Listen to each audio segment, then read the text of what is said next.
ముందుగా గోధుమ పిండి తీసుకొని దాంట్లోకి కొంచెం మైదా పిండిని కలుపుకొని తగినంత ఉప్పు వేసుకొని మనం కలుపుకోవాలి. దాంట్లోకి కొంచెం నూనె, ఆ తర్వాత మధ్య మధ్యలో కొంచెం నీళ్లు పోసుకుంటూ మనం ముద్దగా తయారు చేసి పెట్టుకోవాలి. మన పూరీ పిండికి పూరీలు వేసుకోవడానికి, పూరీలు మెత్తగా రావడానికి కూడా మనం ఎక్కువసేపు మనం ఆ ముద్దని అలాగే పెట్టి ఉండాలి. ఎంత ఎక్కువసేపు మనం ఉంచగలిగితే పూరీలు అంత మెత్తగా వస్తాయి. ఇదిగో చూడండి, ఈ విధంగా మనం పక్కన పెట్టి ఉంచాలి చేసుకున్న తర్వాత. ఇప్పుడు ఓ 3 యాలకులు, ఓ 3 లవంగాలు, ఓ చిన్న చెక్క, కొంచెం స్టార్ అనైస్, 1/2 టేబుల్ స్పూను జీలకర్ర, వీటిని మరీ మెత్తగా కాకుండా కొంచెం బరకగానే పొడిగా దంచుకోవాలి. చూశారుగా, మనవాడు రివ్యూకే కాదు, ఈ విధంగా ఈ పొడిని, మసాలా పొడిని కూడా సిద్ధం చేస్తున్నాడు. ఇప్పుడు ఇంకొక ఆమె కూడా రెడీ అయిపోయింది ఆ పొడిని దంచడానికి. మొత్తానికి రెడీ అయితే చేసేసారు. చూశారుగా, మన వాళ్ళు ఇలా కష్టపడి ఈ పొడి తయారు చేశారు. ఈ విధంగా మీరు కూడా తయారు చేసి పెట్టుకోండి. ఇప్పుడు మనం దీంట్లోకి 2 టమాటాలు చిన్న ముక్కలుగా చేసి పెట్టుకోండి. అలాగే 1 కప్పు కొత్తిమీర,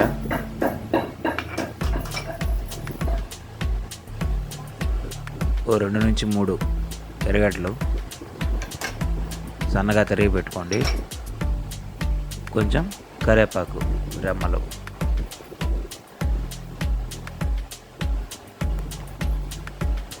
ఇప్పుడు బాండలు పెట్టుకొని దాంట్లోకి నూనె పోసుకోవాలి.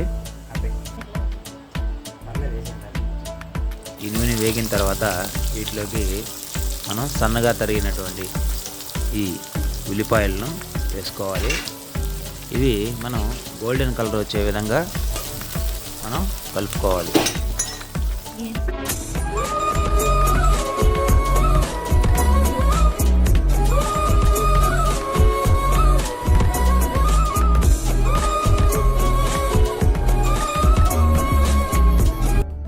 ఇంతేనండి, బాగా వేగిపోయినాయి. ఇప్పుడు దీంట్లోకి మనం తరిగి పెట్టుకున్నటువంటి ఈ టమాటాలను కూడా వేసుకొని టమాటాలు బాగా మగ్గే విధంగా మనం కలుపుకుంటూ ఉండాలి. ఇప్పుడు దీంట్లోకి మనం అల్లం వెల్లుల్లి పేస్ట్ వేసుకొని కూడా మనం ఈ పచ్చివాసన పోయేలాగా మనం కలిపి పెట్టుకుంటూనే ఉండాలి.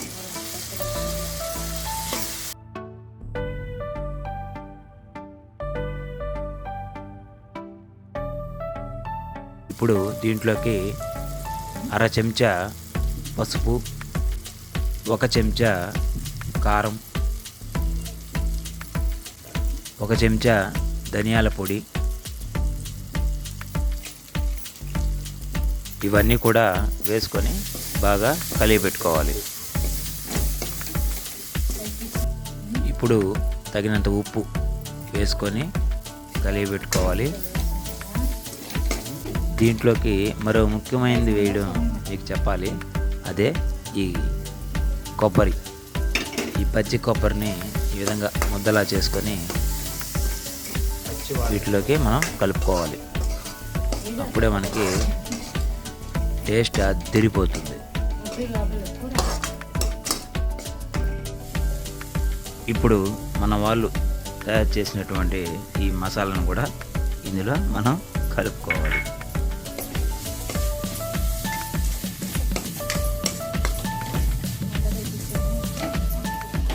ఇప్పుడు దీంట్లోనికి మనం నీళ్లు పోసుకోవాలి.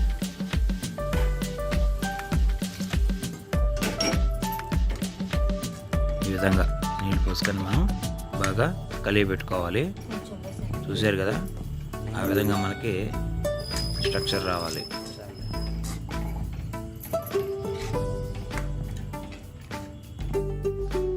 చూశారుగా, ఈ విధంగా మనం చేసి పెట్టుకున్న తర్వాత ఇప్పుడు మనం దీంట్లోకి ఈ ఆలూని ఉడకబెట్టి సన్నగా తరిగినటువంటి ఈ ఆలూని కూడా దాంట్లోకి కలుపుకోవాలి.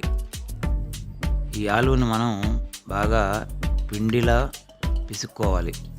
పిసుక్కున్న తర్వాత దీంట్లోకి కలుపుకొని మనం బాగా ఉడికించుకోవాలి. అయిపోయిందండి. ఇప్పుడు దీనిపైన మనం ఈ కొత్తిమీర కరివేపాకును కూడా దీంట్లో వేసుకొని కలుపుకోవాలి. అంతే, ఇంక అయిపోయింది. ఇప్పుడు మన ఈ ఆలూ కుర్మా రెడీ అయిపోయిందండి. ఇప్పుడు మనం ముందుగా ముద్దలా చేసి పెట్టుకున్నటువంటి ఈ పిండిని మనం పూరీలుగా తయారు చేసుకొని ఇక వేసుకోవడమే, సర్వ్ చేసుకోవడమే. ఇంకా మన వాళ్ళ రివ్యూ కోసం వెయిట్ చేద్దాం. నా పేరు విజయ్ ఫ్రమ్ నెల్లూరు. లైక్ చేయడం మర్చిపోకండి, సబ్స్క్రైబ్ చేయండి.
చూడండి.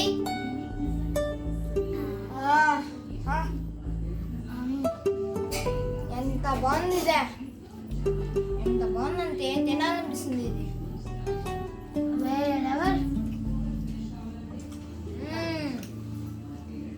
చేసినట్టు మెరుగు చేశాడంటే ఇంత మంచి టేస్ట్ వస్తుంది.